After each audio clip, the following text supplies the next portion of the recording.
Hello everyone, and welcome to Overtures. This is episode 1 of my new Spotlight series here on Overtures. I realized it's not only important to be recognizing so many amazing artists, but also original work being produced and the organizations that are paving the way to help other theater artists and their community. While these episodes are not streamed live like my typical podcast episode, the plan is for these to still premiere live on YouTube so that you can join us in the chat and we can all enjoy it together. So if you're here live, thank you so much for joining us. This Spotlight episode is not only special because it is the first, but it includes previous guests of the main podcast. On episode 52, I interviewed Chris Sabol and Billy Aberle, writing partners of the musical Straightforward, as well as one of the two subjects of their musical, Mike Iamele. For this episode, I sat down with Billy and Chris again about Straightforward, joined by their cast. Based on a true story that sparked a worldwide conversation across social media, Straightforward is more than just a musical. It's a revelation of love, resilience, and courage. Meet Mike and Garrett, two young men who are best friends and roommates. But when Mike's world is rocked by a life-threatening illness, they find themselves on an unexpected path of discovery. Through their discovery, they confront obstacles related to illness, friendship, and identity. As they unearth a connection that transcends labels and stereotypes, Mike and Garrett offer an intense exploration of self set against a society that frequently misunderstands and marginalizes the LGBTQ+ community. With an original book, music, and lyrics by Billy Aberle and Chris Sabol, Straightforward opens Off-Broadway on August 11th, 2023. So, hello everyone. How is everyone doing today? Good. Hey, yeah. Amazing. So happy to have all of you guys. It is so exciting to sit down with you all. I'm going to change it back to gallery mode because I feel like it's sticking on one person at a time. But that's okay. We're playing with it. We're new to this, and we're going to have a great time. It's so great to sit down with you guys, and especially with Billy and Chris for the second time, as you were all on episode 52 of my usual live podcast episodes. So today I'm so excited to get to chat only about Straightforward, getting into the nitty gritty. It's going to be great. And I know you guys had a rehearsal last night. How did that go? It went really well. They made me cry. Oh, I'd love to hear that. Yeah, we just ran through it. We're just doing like regular runs now just to like get in the groove and in prep for when we get into the theater.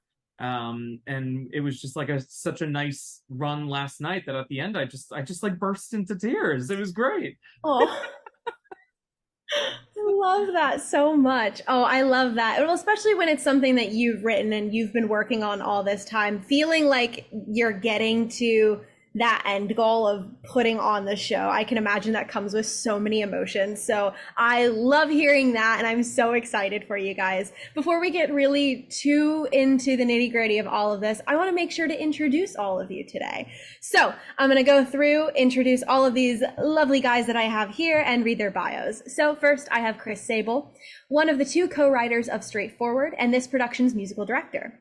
Chris is a proud public school music educator based in New Jersey. He's a co-founder and current artistic director of Pivotal Productions, a nonprofit theater company that strives to give young adults real-world experience in leadership roles. He has musically directed over 50 shows in the tri-state area, including Chicago, Jesus Christ Superstar, Grease, In the Heights, Sweeney Todd, Little Shop of Horrors, Last 5 Years, Spring Awakening, Company, Next to Normal, and Rent. Chris holds a bachelor's in arts administration from Wagner College, a master's in music education from Boston University, and is a doctoral candidate at American University in their education policy and leadership program. And then next I have Billy Aberle, who co-wrote Straightforward with Chris and serves as the director of this production. He is a graduate of Falmouth University with a degree in creative advertising and of Wagner College with a degree in arts administration. Select directorial and credits include A New Brain, Rent, Spring Awakening, Company, Next to Normal, and The Normal Heart. He is the founder and CEO of the theatrical tech startup Producer and a graphic designer by trade for numerous high-profile brands from across the country. Billy is also a co-founder and board member of Straightforward's producing partner Pivotal Productions, a non-profit educational-based theater company. And then moving to the cast, I have with me Michael Ferlita, who plays Mike. He currently tours with the international mashup group The Company Men. Previous credits include the PBS documentary Broadway or Bust, the Rent 20th Anniversary Tour, regionally, A Bronx Tale at Axelrod Performing Arts Center, and Saturday Night Fever at Circa 21. In addition to his work on stage, Michael served as the executive producer of the award-winning short film A Little Tent. And then last but not least, I have Thomas McFerran, who plays Garrett. Thomas will be making his New York City debut in Straightforward. Thomas holds a BFA in musical theater from University of Alabama, Birmingham. So welcome, everyone. Thank you all so much for joining me here today. And thank you for sitting through your own bios, because I know that that can be weird and strange, but I appreciate it nonetheless.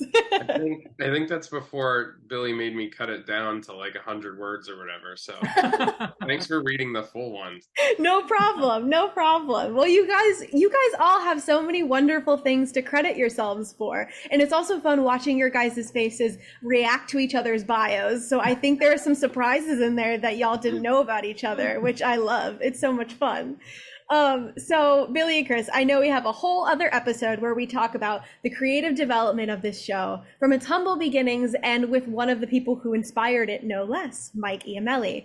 But for those who haven't seen the episode, I'd love to hear about how you two came together as a writing pair and what inspired Straightforward. Chris always likes to start here, so I'll let him take it away, and then I'll fill in the details. Well, thank you, Billy. So Billy and I went to college together, and a lot of the shows that we just read off were some shows that we collaborated on together. And we created this student-run theater group at Wagner College that still exists today. And that, not to delve into what we talked about last time too much, but that was the producing partner for the first iteration of this musical. But we always knew that we wanted to write something. We just didn't know what it was. And I think after we saw, I think it was a production of Fun Home, we went to a bar after for a drink. And Billy had asked if I had read an article that he had come across that had just went viral, and it was Mike's article. And I said, yeah, I did. And, I read it. And he said, I think this would make a really great musical. And I was like, yeah, I think it probably would. And he was like, I'm going to email him right now, and I'm going to ask him if we can turn this into a musical. And I was like, this guy's never going to respond. Like, that's like, that's fucking crazy. Like, no one, who's going to respond to this? And he said, well, if he responds, then like, we have to do it. And I was like, okay, fine, deal.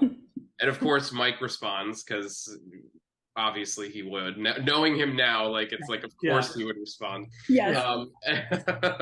And before we knew it, we were on our way up to Boston to interview them. And then I would say, I guess the first iteration, and I guess still this one now too, is based upon those interviews. I just remember driving up there at the time and just thinking, like, what are we doing? Like, because we had just graduated, like, we had never done this before. We definitely felt like in over our heads. I mean, like, I still have the original recordings of the interviews with both Mike and Garrett, and I listened back to it, and I'm just like, who was I? Like, and of course, like, once we interviewed them, we started plotting everything out and writing some things, but like, I don't think any of that made it to what's currently in it today. It's just completely changed. It's you're right. Actually, some of it did, but most of it like was written relatively recently compared to when we first interviewed. It was really interesting because I would get these periodic emails that would just say like, we're still working on this. And then in 2020, I think during COVID, you guys had a lot more time to work on it. And this is, 6 years since they interviewed me. So I thought this was dead in the water. I had, no real thoughts about this. And I got this email. I was like, okay, we're done with the script and we're going to move on. We're going to be, working with Wagner to put this on. It's kind of like, oh, this is like really happening. And so I think then we had a more serious meeting where I got to kind of look at a little bit of how it was shaped. And I know you were both a little like nervous of some of the things that, you were taking my character in, because it is a little weird to have a fictionalized character. Yeah, and their story is particularly special. If you guys want to quickly, briefly summarize that for me, it could be someone in the cast or either Billy or Chris, whoever wants to do it. Mike, you want to take it? Yeah, I'm just unmuting. I'm unmuting. I think I have the air conditioning sound. You're good. You're good. Me too. Yeah, so this is, I mean, the title of the show, straightforward, right? I at first when I saw the listing, I was like, that's a little on the nose. Which is interesting because listening to Mike talk about it, that's how he felt as well until he actually saw it, and got to talk to Billy and Chris about it. And it all boils down to a story that should be straightforward, but it isn't because of the barriers that are put up by society, and then through our experience in society, we put them on ourselves. So it is this beautifully simple story about best friends that began as roommates, and one of them becomes very, very ill and is unsure of what's wrong. And I mean, Mike was pretty convinced there was a chance he was going to die. And through this process of being an impromptu caretaker for Garrett and bedridden for someone who is as vibrant and ambitious and audacious as Mike is, or I've learned now that he is, for someone like that to be cornered and isolated, led to this relationship that neither of them saw coming. And essentially, Mike was in a position in his life where inhibition was kind of gone, eliminated by circumstance. And he decided to come forward with those feelings. And this entire story explores what two people do about feelings they agree on that they are not necessarily sure how to make actionable. And that sounds very rudimentary. Obviously, the show delves into it a lot deeper, but it is beautiful in its simplicity. So I'll just go back to how I started. That's how I feel about it.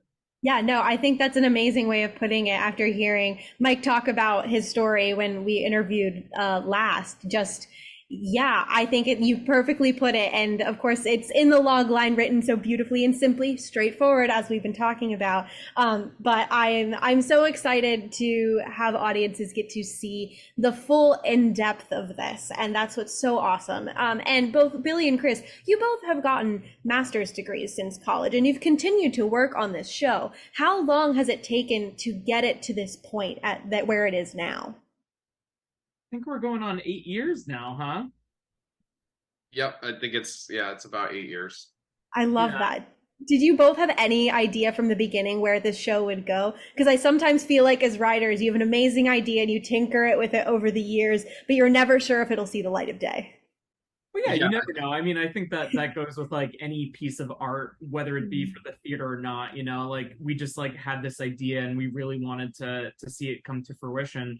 And again, like, you know, this is our first show that we've written together. Chris has written a bunch of music before, but like I've never written a play, I've never written a musical, so it was a lot of like exploring for me as well. Like obviously I know like a structure of a musical, I know the structure of a movie or something, but actually putting that on a stage and making it make sense through what, like 100 pages, like it takes a really long time. And just piecing everything together, it was such a great experience doing that for the first time, and then actually seeing that on stage for a first time of something that we put together ourselves. It was just a really cool, nice experience for us.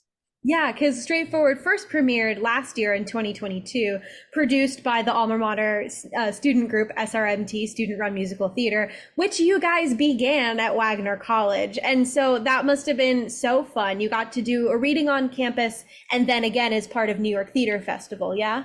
Yes. Yeah. So what was that experience like of going back and working with current students at the time, kind of feeling that full circle moment?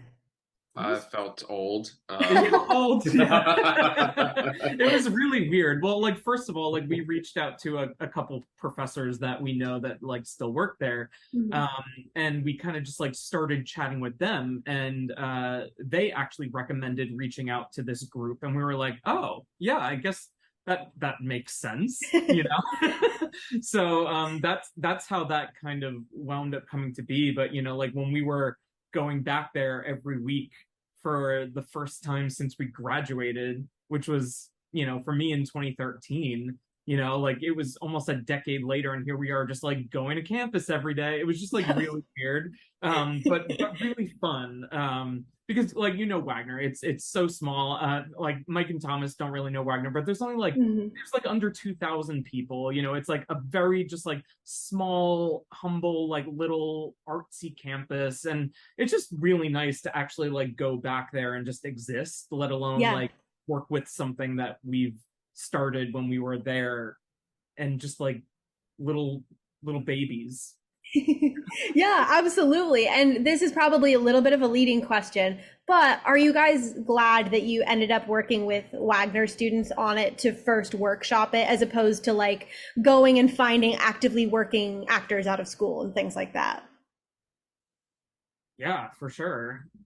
Yeah, I think so, because first, I think the reason why we didn't really think of SRMT like right off the bat is because when we were running it that long ago, like we picked the stuff that we wanted to work on, like, and no one else was telling us like what to do, basically. So I don't think that we wanted to presume that SRMT would like want to take this on, because they may have had other things that they wanted to do, and that would have been like totally respectable.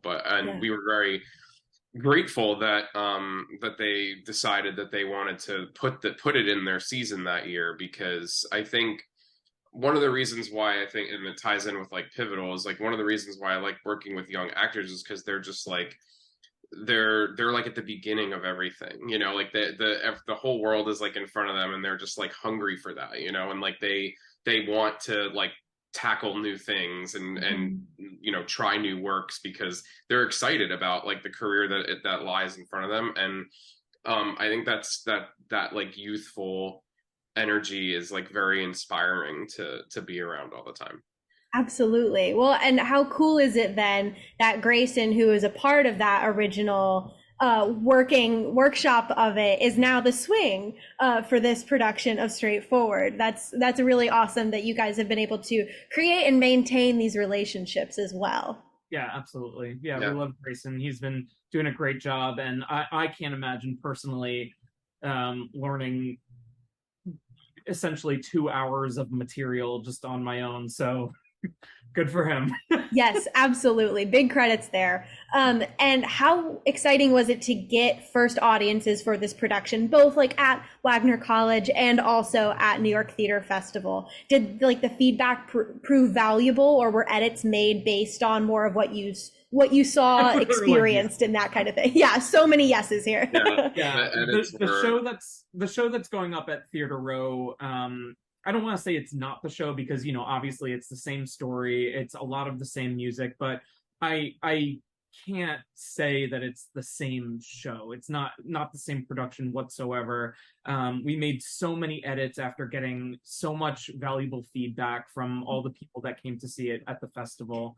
And you know, doing a show at a festival in general is just stressful, because, you know, you have a time limit, you know, so even if we wanted to expand on it, we couldn't for that run, at least.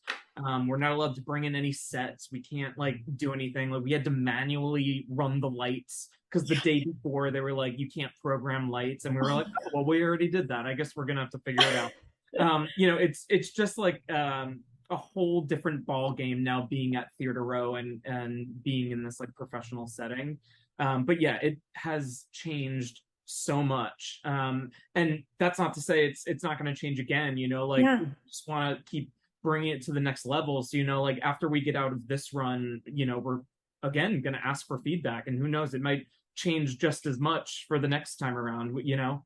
Got to see what happens.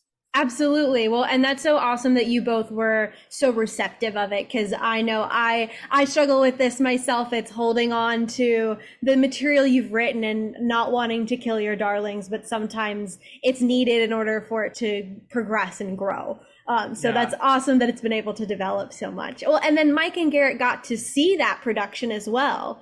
Yes. How exciting, nerve-wracking was that? Very much so. We had like multiple conversations about, because like obviously things in the show are changed for like more of a dramatic effect to the audience, and like anything, right? And so having the two people in the audience that it's based off of, and then knowing that we've sort of embellished some stuff, is nerve-wracking for sure. But Mike and Garrett have both been like extremely gracious with that. And I wouldn't say, and I don't want to give the impression that we've changed like a lot. I would say that most of what is there is really truly what happened. But I think that like with theater, any good theater, right, you need to heighten the emotions for certain things, and so that's what we've done here. But their story is still, I think, very much intact. So it was about walking that fine line and that balance of like finding what works for theater, but also maintaining the integrity of the original story, and then also getting like that agreement from Mike and Garrett that like the integrity of their story is still there. Like that's a whole nother aspect of it. Billy and I can think that we've maintained it, but like they could have a different opinion. And so far we've been on the same page, so which is good. That's always helpful. Well, and that's always helpful for rewriting especially. And did you guys know after that first run that you would be producing it right now? And did you have that in mind of like, oh, we need to get this done because we are going to be doing it again very soon? Not really, actually. I mean, we always had the plan to bring it to the next level, but we didn't anticipate it being so soon, and raising so much money so soon. But we just like had this momentum, and just coming out of the festival, we were like so excited about it. Mike and Garrett were so excited about it, and just all of our family and friends were so excited about it. And we were just like, you know what, let's do it. And I guess we did. I love it. I was just gonna say, I think we set a goal for ourselves. Like we were like, we're gonna and the goal was to do it this August. Like we did that, and I think we started planning, I guess, like in the fall of last year is when we were like really started to. And then once Theater Row like gave the okay to be like, yes, you can have the theater these weeks, like we signed our names and it was happening. Like we really didn't have another choice. Yeah, hit the ground running at that point. Yeah, regardless, we owe this theater thousands of dollars, whether something happens in it or not. Well, and I'm so happy to then turn to this side of it. Michael and Thomas, thank you for hanging out until this point, until I could get sort of the chronology of it all down, and turn over to you both now. How did you both find Straightforward, and what made you go like, oh, I need to submit or be a part of this? And what was like the audition process like? Whoever wants to go first. So I actually, one of the things that was really particularly unique about this audition process, at least, and Mike, feel free to hop in here, but the callback space was a really interesting and really a noteworthy part of this whole audition. Sometimes rooms can be cold and it's like everybody focusing on their sides and everybody's trying to get their head in the game. I've never been in a room where everybody was just more focused on having a good time. And we're literally right across the hall from Billy and Chris running auditions. But we were posted up there for a couple hours, and it was 18, 20 guys in there just having the time of their lives. So that really started us off on the right foot for this whole production. That's actually how Mike and I met and started to get close. But I initially found this production through Playbill. The logline on Playbill was really interesting. It was something that I found really relatable. And that's how I got here. I love it. I love it. Mike? Yeah, so I echo everything Thomas said about the callback room. It was ridiculously warm, so odd in that regard. But yeah, so my journey to this is like, I had taken some time off from even auditioning. I'm like working full time, doing like a more typical 9 to 5 Monday through Friday kind of a job, which I enjoy. And there's like wonderful people that work there, and it's a great environment. But I was clamoring to get on stage, so I was scrolling. I believe it was Playbill, and saw the breakdown, and then I read it again, and then I think I probably read it 3 or 4 times, and I was like, I will do whatever it takes to end up in this show. Um, and we've had this conversation privately, like all of us that are here in this Zoom right now.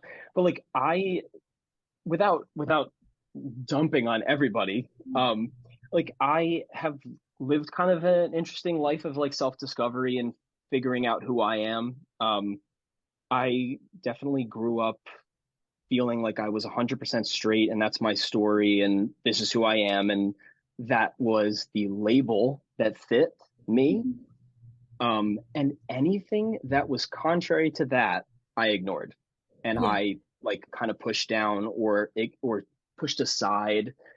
And I was lucky enough to have a family and a group of friends that were crazy supportive. And so as I like went on that journey of self-discovery, I had support every step of the way, and I never felt alienated. And that's so key to me figuring out who I am and being who I am today.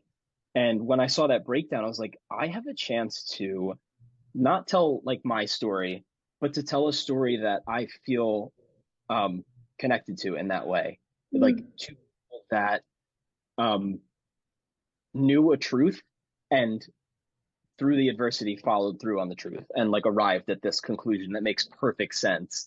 And like I said, I read it a million times and I had to be in it. So I was just hoping it would work out.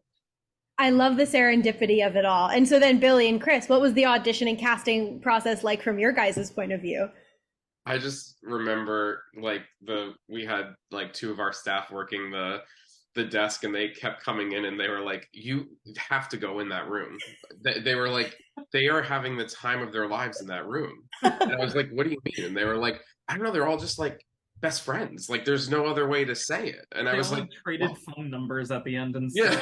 We were like, I've never seen that in an audition room before. Never. And like, I mean, this is the first time that we've done auditions like this before, like in this capacity, but like it's not our first audition process ever. And like I kind of reiterate what Mike says, like a lot of times the rooms are like very cold and everyone's sort of just like, I need to get this and I don't want to talk to you, like kind of a thing. But we could definitely like hear the energy from the other side of the hall for sure. Well, and go ahead. No, I was gonna say what a fun testament to then like this whole situation, but continue what you were saying, Billy.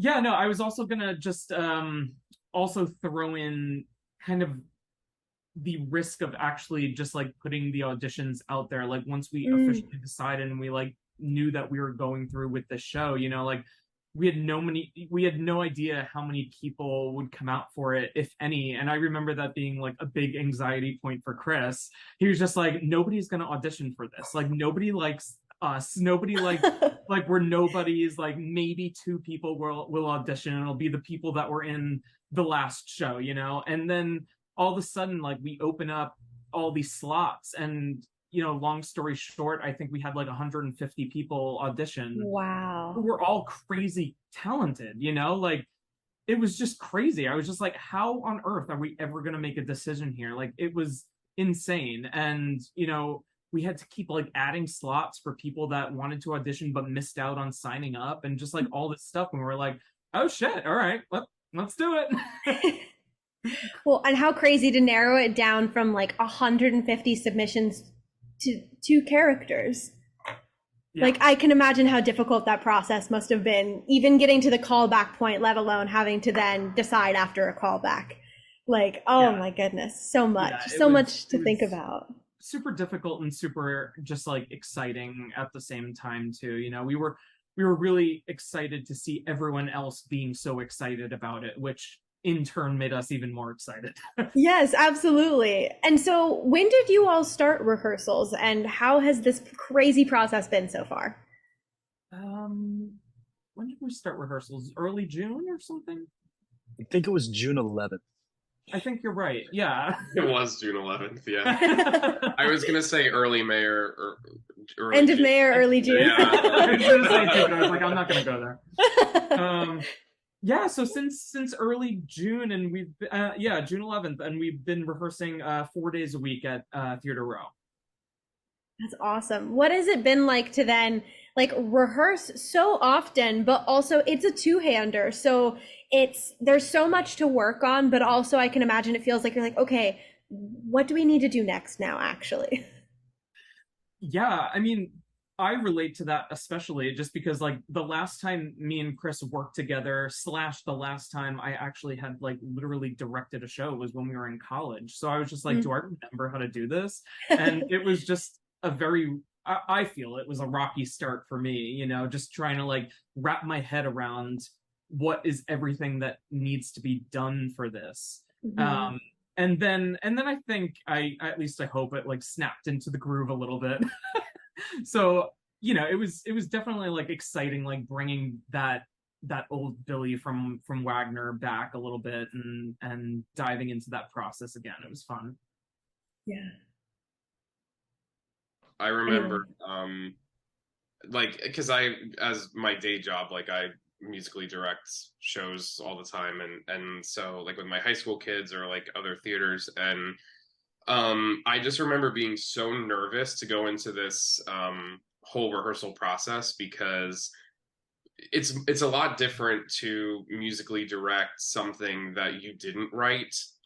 It's like, okay, we're doing Into the Woods, here's your parts, like let's do it, Yeah. right? Whereas like with this, it's like, oh my God, like I got to make sure that like I look like I know what I'm doing here, and like they have to learn this new music that's like never been sung really before, except for the other iterations. So it was a much different experience, like having to teach something that you wrote as opposed to like Joseph and the Amazing Technicolor Dreamcoat. Right. Well, and I was going to say really quick, I'm sure also from an actor's perspective, looking at Mike and Thomas here, I know from my actor brain, I'm like, oh, but the ability to ask questions of the person who wrote the thing gives you so much more insight. So I'm curious to then hear from the actors, whichever one, whoever wants to go. I was just going to say we are really, really tremendously lucky to always have both the writers in the room. Yeah. It is, yeah, it's not an experience I've had before, and to get to work on something so new, and like Chris was saying, things that are coming in and being brought into the show for the first time, and to have the people that put those into the script on hand, to ask questions about, or to have the direct sort of insight as to what this scene or what this song is doing for the show is it's terrific. It's an invaluable part of the process. It's so cool. No, you're Sorry, good. I was unmuting myself. You're fine. Yeah, I think it can be very frustrating in a process where you have a director, typical process directing a show they didn't write, right? You interpret something, or in some cases, you're actually 100% correct, and the director doesn't know the line. They don't actually understand the context. That is one of those things that really grinds my gears, because it's like it could be something culturally, like I don't know, about Italians from New Jersey, and I'm like, I think you're wrong about that one. Like, just throwing it out there. But in this case, you have both writers in the room, and you have two people that are open to questions. They're also open to like, oh, you know what? I actually didn't think about that. Let's try it. And if that works, we're going to go with it. And if it doesn't work, we tried it, Yes. which is so exciting. And I think that's something you only get with the writers in the room, and it's something you only get with something that's this new, which is dynamite. Yes, absolutely. And I know we were talking about this at the very beginning. It might have been before we started recording, I'm not sure. But we are recording this at the very end of July. This will be posted a little bit later. But you'll be opening August 11th. So that's not very far away. What are you guys doing now? Just doing run throughs? What are we doing?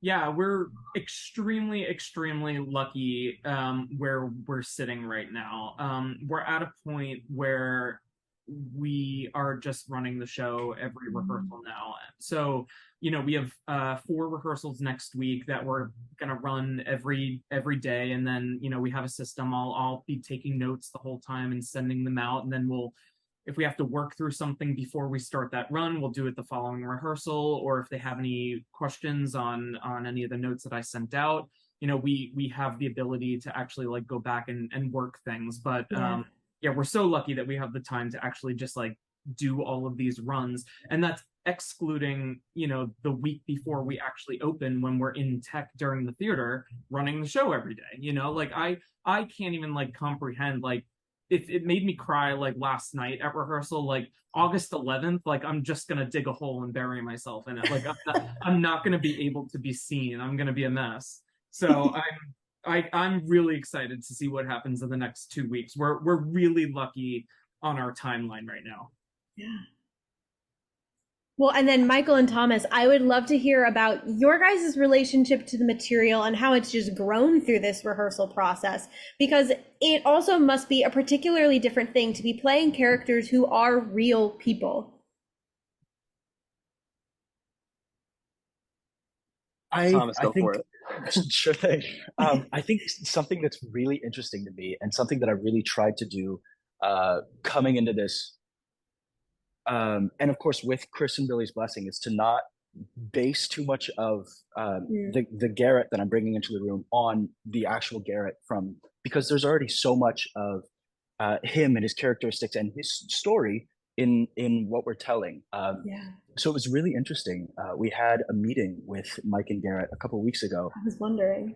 And so this was, it was really cool getting to meet them for the first time. It was particularly interesting seeing how much, even though I had tried not necessarily to distance Garrett from Garrett, but to just stay true to the text that I was performing, or that I was bringing into the room, and not necessarily, because they have a lot of media online, and they've done a whole host of podcasts and interviews and such, which are wonderful. But it was so interesting to see the integrity of the characterization of Garrett, that what I had developed almost entirely separately of anything that he had directly spoken about was so true to everything that I saw in him when we got to meet. So that was a really exciting experience. Really said a lot about the story that we're telling, and how true it is to who they are as people. So that was really particularly interesting. Well, and go ahead if you were going to say something, Mike. Oh, okay. Yeah, go for it. No, I was gonna move on to the next question, but if you had something to say, please feel free to go for it. No, really similar to what Thomas said. The Zoom call was like very valuable. I think I took a bunch of things away, but if I had to choose like one single thing, it was that even when Mike is discussing some insanely difficult life situations, everyone in the Zoom is smiling.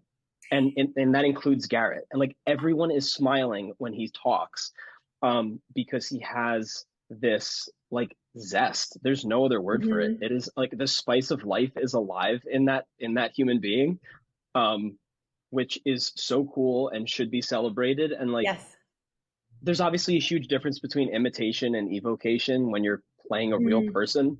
But like, it is very important to me to capture that spice of life. Like, this is a person who is alive and well, even at death's doorstep. So like, that's important. That's awesome. Absolutely. Well, even just the one call that I had with him on our last episode of Overtures, when he was on that, I could see that and was able to get that as well. Had either of you done a two-hander like this? Because that also establishes a whole new amount of trust that you have in your castmate. No. Yeah. This is first time on anything this small, and it's really a blessing to get to do it with Mike. So I'm very, very much so in good hands, as it were. Totally. Billy and Chris, what was it like to have a new pair of actors get to work on this material? Did anything surprising fall out, be it character development or otherwise, that you hadn't really seen or looked into before? Yeah, definitely.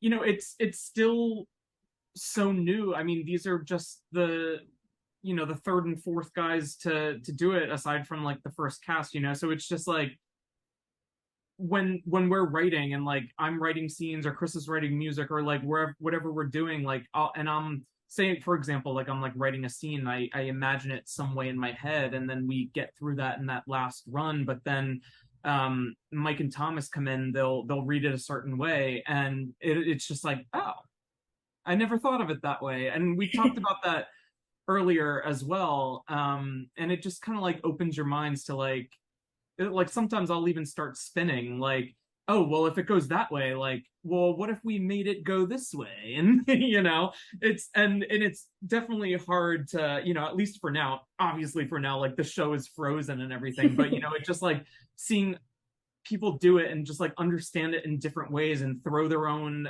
emotions into it and their own understandings. It's like, it's really powerful for us as well.